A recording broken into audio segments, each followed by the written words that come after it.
Hello everyone, and in this video I wanted to look at this rather intriguing functions question.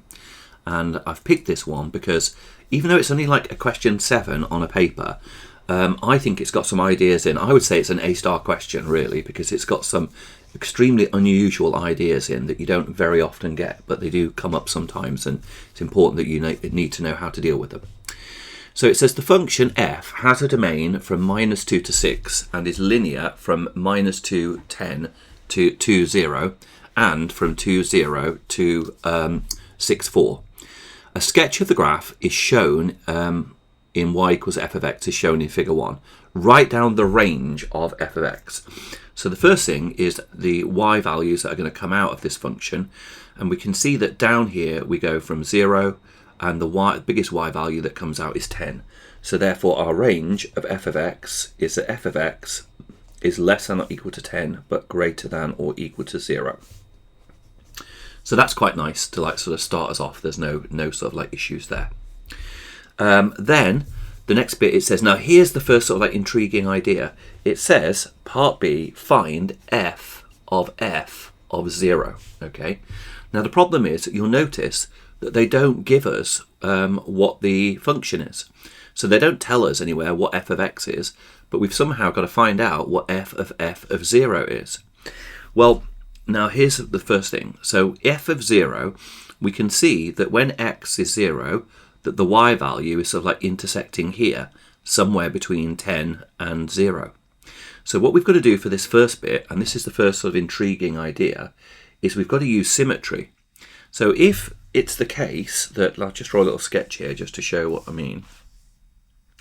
If it's the case that over here at -2, that the function is at 10, and then over here at 2, it's at 0, then it stands to reason that over here at 0, halfway between, it's going to be at 5. And the reason is because basically we've got a line which has this same gradient, and if in going from -2 to 2, you've gone down 10, if you go half that distance, you must be going to go down 5. So the implication of that is that f of 0 is 5. Okay, so that's the first sort of like, I think, a little bit intriguing idea. So if we've got to work out f of 0, then that's the same as working out f of 5, because f of 0 is 5. Okay, so that's our first thing. Now let's turn our attention to the other side of the graph, where it goes from 2 over here to 6. Now we know that at 2 it's at 0, but we know that at 6 the y coordinate is 4. So it goes from 6 to 4. Now let's write that down. So we're going 2, 3, 4, 5, 6, and we know that the function is at 0 at 2, and we know that it is at 4 at 6. So therefore it must be going 1, 2, 3, 4 like that, which means that when x is 5, the y value must be 3. So that means that f of 5 equals 3.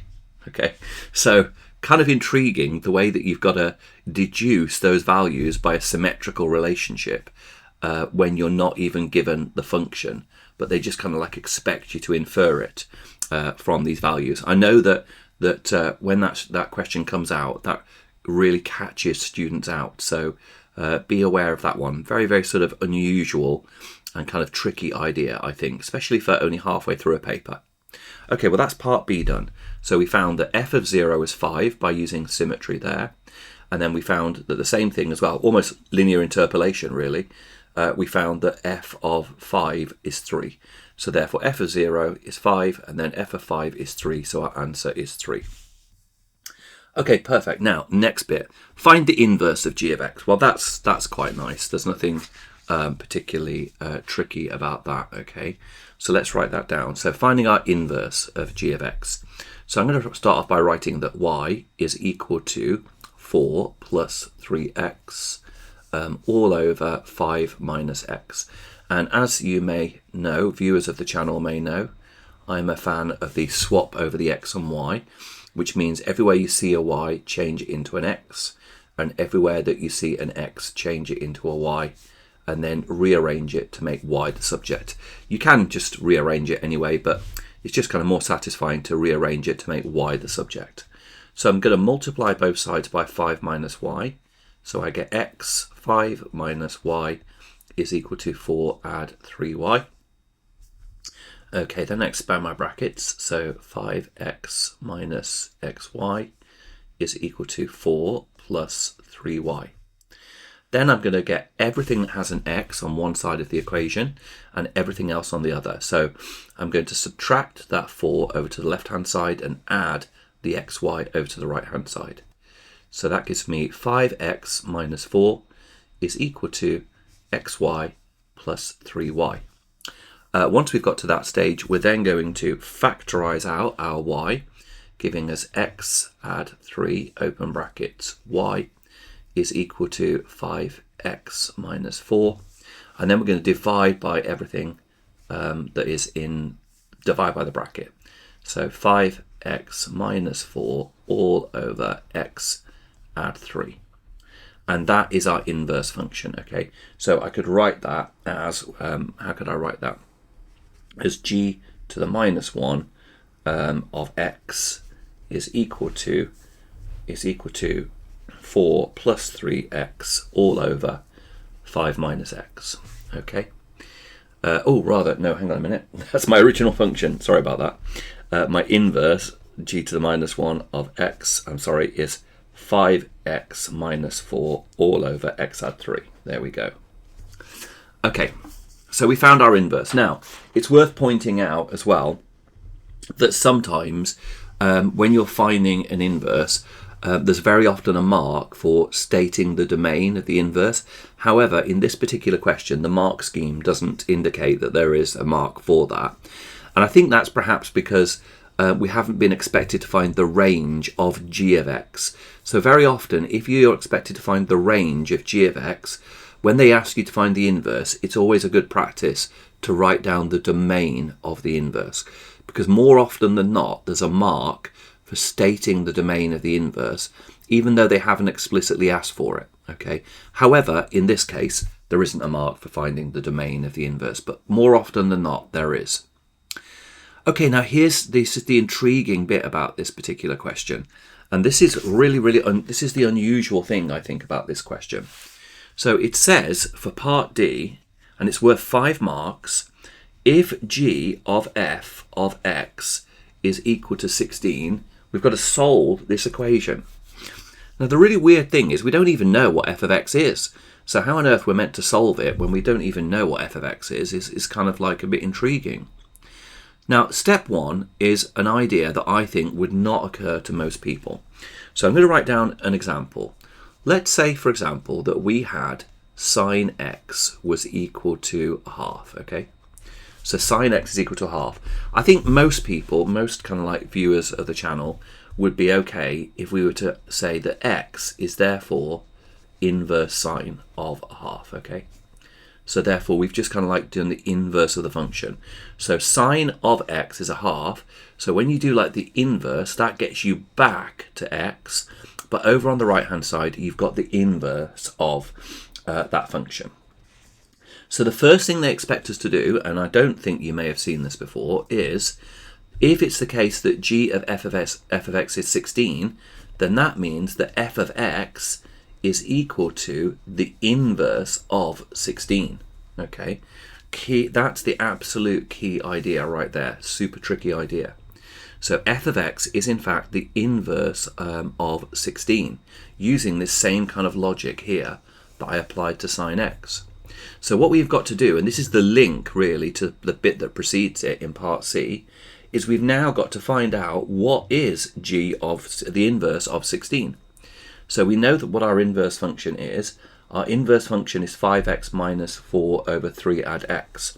So we've got to do 5 times by 16 minus 4 over 3 add 16, okay, in order to find our inverse. So let's have a look and see what that gives us. So 5 times 16 take away 4 is 76. So we have 76 over 19. And then 76 divided by 19 is 4, okay, is equal to 4. So we've now worked out that f of x is 4. Okay, that's good. So we've got to solve, having done this rather unusual thing in the first place, we've now got to solve f of x equals 4. So how on earth are we going to do that? We don't know what f of x is. So we've got to deduce what the equations of the two parts of the curve are. Okay. Now the next thing I would say about this is you'll notice that the line is like a V shape. It doesn't talk about it being a modulus function. And it's not really a modulus function because we've got different gradients in the two parts. Like this part is steeper than this part. Okay. Well, what do we know? We know that this bit has -2 and 10. So that coordinate is -2, 10 up there. We know that this coordinate down here is 2, 0. We know that this coordinate over here is 6, 4. Now what this means is we've got 2 points, so we can deduce the equation of the line.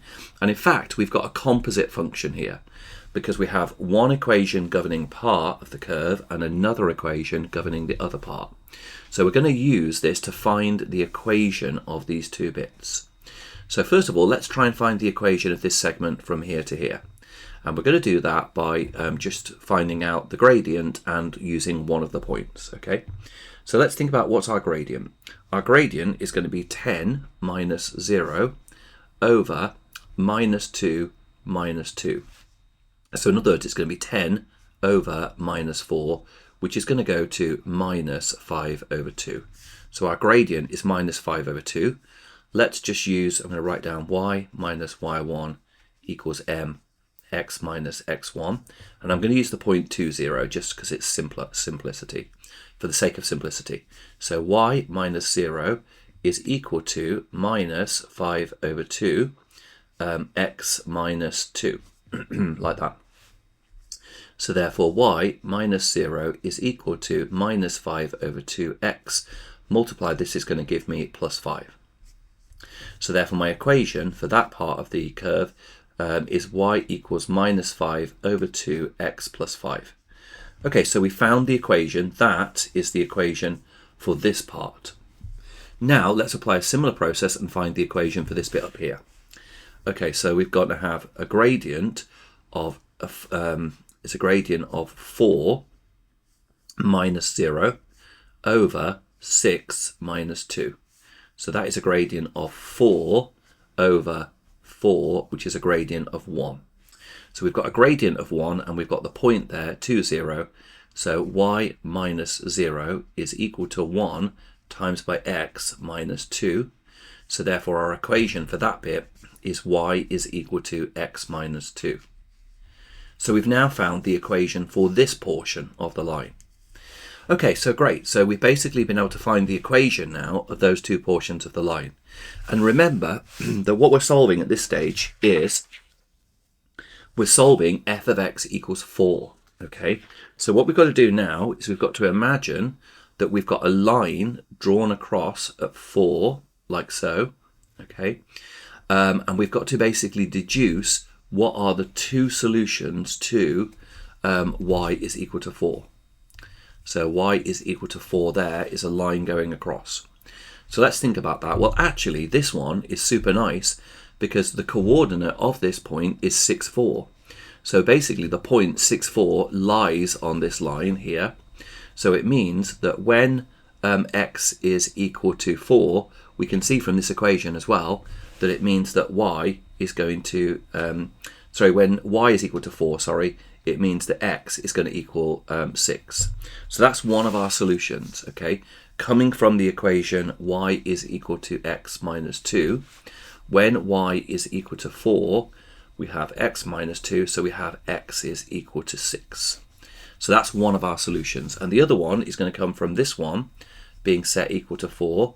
So -5 over 2 x add 5. So we're going to subtract 5 off both sides, giving us -1 there.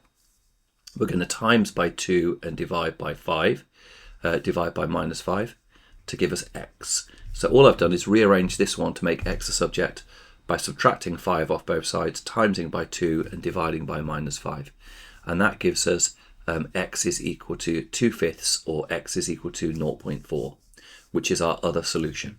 Okay, so that's how you complete that question.